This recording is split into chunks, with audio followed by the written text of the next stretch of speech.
কারো প্রজা হতে চাই না। আমরা বন্ধু রাষ্ট্রের সাথে বন্ধুত্বপূর্ণ পররাষ্ট্রনীতি, অর্থনীতি কিংবা আদার্স সকল চুক্তিতে বন্ধুত্বপূর্ণ স্টেক হোল্ডার রাখতে চাই।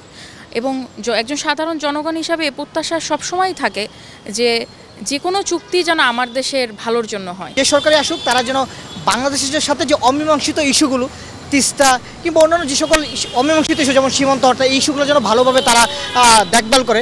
ভারত আমাদের জন্য যারা বন্ধুপ্রতিম হবে তারাই আসুক, তারাই আসবে। তারা উগ্র হিন্দুত্ববাদী থেকে বেরিয়ে আসুক, তাদের গণতান্ত্রিক ব্যবস্থা যত উন্নত হবে আশেপাশের রাষ্ট্রগুলোর গণতান্ত্রিক ব্যবস্থা এতটাই উন্নত হবে।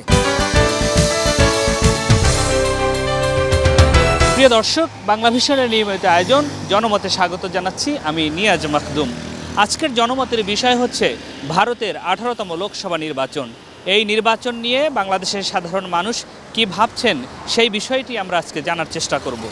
চলুন জেনে আসি সাধারণ মানুষের বক্তব্য, তারা কি বলছেন ভারতের এই নির্বাচন নিয়ে। বাংলাদেশের মানুষ হিসাবে আমরা কারো প্রজা হতে চাই না। আমরা বন্ধু রাষ্ট্রের সাথে বন্ধুত্বপূর্ণ পররাষ্ট্রনীতি, অর্থনীতি কিংবা আদার্স সকল চুক্তিতে বন্ধুত্বপূর্ণ স্টেক হোল্ডার রাখতে চাই। এবং একজন সাধারণ জনগণ হিসাবে এ প্রত্যাশা সবসময় থাকে যে কোনো চুক্তি যেন আমার দেশের ভালোর জন্য হয়। এই যে বাংলাদেশের অনেকগুলো চুক্তি যেগুলো প্রচণ্ড পরিমাণে সমালোচিত, বেশিরভাগই হচ্ছে ভারতের সাথে, সেকেন্ড রাশিয়ার সাথে।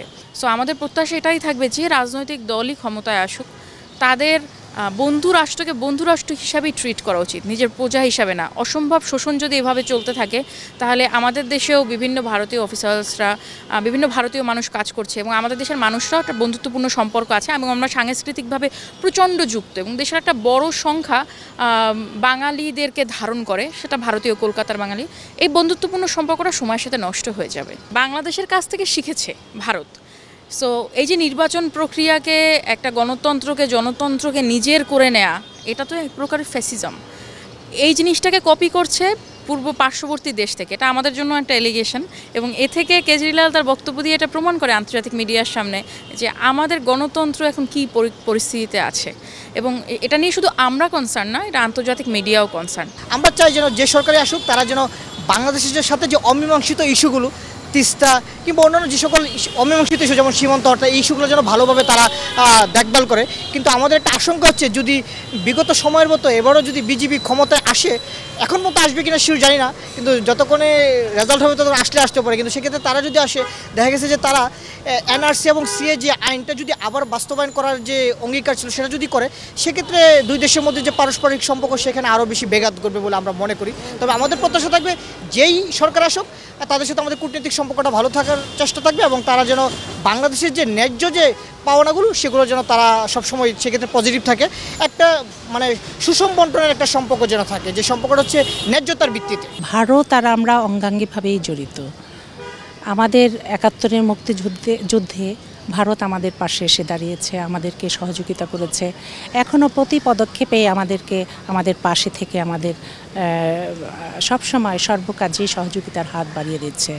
আমি মনে করি ভারত আমাদের জন্য যারা বন্ধুপ্রতিম হবে তারাই আসুক, তারাই আসবে। আমরা চাই ভারতে যে সরকারই আসুক তারা ধর্মনিরপেক্ষভাবে একটি গণতান্ত্রিক রাষ্ট্র প্রতিষ্ঠিত করুক। ভারতে আমরা বারবার দেখি বিভিন্ন ইস্যু নিয়ে মুসলমানদের নির্যাতন করা হয়। তারা উগ্র হিন্দুত্ববাদী থেকে বেরিয়ে আসুক, তাদের গণতান্ত্রিক ব্যবস্থা যত উন্নত হবে আশেপাশের রাষ্ট্রগুলোর গণতান্ত্রিক ব্যবস্থা এতটাই উন্নত হবে। ভারত বলেন বা অন্য যে উন্নয়ন সহযোগী রাষ্ট্রগুলো আছে, ওরা আসলে আমাদেরকে ব্যবহার করতে চায়।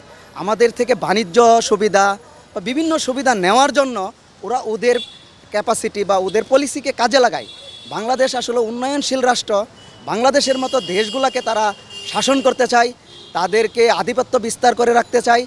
যার কারণে আসলে ভারত নয়, অন্য উন্নয়নদাতা রাষ্ট্রগুলোও বাংলাদেশের মতো দেশগুলোর নির্বাচন এবং সরকার ব্যবস্থায় হস্তক্ষেপ করে। আমাদের সবচাইতে নিকটতম দেশ, আমরা চাই বাংলাদেশের সাথে যেই চুক্তিগুলো আছে যেগুলো অমীমাংসিতভাবে রয়ে গেছে, যেমন তিস্তা চুক্তি এবং বিভিন্ন চুক্তি আছে, বাণিজ্য ঘাটতি আছে, বা ইন্ডিয়ার সাথে, এইগুলা যেন এইবার ভারত সরকার যেই আসে তারা যেন বাংলাদেশে এটা কার্যকর করে। ভারতের হিন্দুদের সমস্ত সম্পদগুলো নিয়ে মুসলমানদের মাঝে বিলিয়ে দিবে, সেই ট্রাম্প কার্ড সে আবার ব্যবহার করার চেষ্টা করেছে। যারা ভারতে সুশাসন চায় তারা এই মোদির এই সাম্প্রদায়িক ট্রাম্প কার্ডকে আবার তারা ভয় পাওয়া শুরু করেছে, কারণ তার ইতিহাস তো অত্যন্ত মানে করুণ ইতিহাস। আমরা প্রতিবেশী রাষ্ট্র হিসেবে আমরা শঙ্কায় আছি। আমরাও চাই ভারতে এমন একটি সরকার আসুক যেই সরকারের সাথে বাংলাদেশের জনগণের সম্পর্ক হবে, যেই সরকারের সাথে শুধুমাত্র সরকারের সাথে সরকারের সম্পর্ক থাকবে না।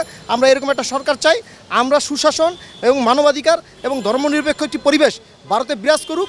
সেই গান্ধীজির অহিংস ভারত প্রতিষ্ঠিত হোক। বন্ধু দেশ হিসাবে একটা দেশের এবং আরেকটা দেশের যে বন্ধু রাষ্ট্র, সেই বন্ধু রাষ্ট্রের সুসম্পর্কের জন্য ওদের স্বার্থ জলাঞ্জলি দিয়ে নয়, আমাদের স্বার্থ জলাঞ্জলি দিয়ে নয়, এরকম দুই দেশের সুসম্পর্ক বৃদ্ধি হয়, এরকম যেন কার্যক্রমগুলো আমরা ন্যায়ভাবে প্রতিষ্ঠিত পাই। স্বাধীনতার যুদ্ধে ভারতের যে ভূমিকা সেটা অবশ্যই প্রশংসনীয়, কিন্তু ভারতের যে উপকারের থেকে আমরা এখন যেটা দেখতেছি তার অপকারটা বেশি করতেছে। কারণ আমরা বর্তমান প্রজন্ম যেটা দেখতেছি, সীমান্তে হত্যা থেকে শুরু করে আমাদের দেশের সার্বভৌমত্বের তারা কিছুই আমাদেরকে মানতেছে না। এবং ভারতের যে বর্তমান একটি দল পরপর ক্ষমতায় আছে 2 মেয়াদে বিজেপি, তাদের যে ভূমিকা, প্রতিবেশী কোনো দেশের সাথে তাদের সুসম্পর্ক নাই। এর মূল কারণ তাদের আগ্রাসী আচরণ এবং অখণ্ড ভারতের যে তাদের যে স্বপ্ন, এর মাধ্যমে সরাসরি আমাদের বাংলাদেশের সার্বভৌমত্বকে তারা তাদের সংসদে আমাদের অখণ্ড ভারতের মধ্যে বাংলাদেশের চিত্র আঁকছে। এবং আমরা চাই যে সম্পর্কের মূল ভিত্তিটা হোক সমানে সমানে, আমাদের দাসত্বের আর গোলামের সম্পর্ক না। আমরা চাই আমাদের সম্পর্ক হোক বন্ধুত্বের মতো। পৃথিবীর বলা হয় যে সব থেকে একটা অনিরাপদ সীমান্ত, রিস্কি সীমান্ত হলো আমাদের বাংলাদেশ এবং ভারতের সীমান্তের মধ্যে। যেভাবে পাখির মতো মানুষকে হত্যা করে, মানুষ বলে যে এটা হলো আরেকটা ইসরায়েল এবং ফিলিস্তিনের মতো অবস্থা, এটা তো আমরা কখনো আশা করি না।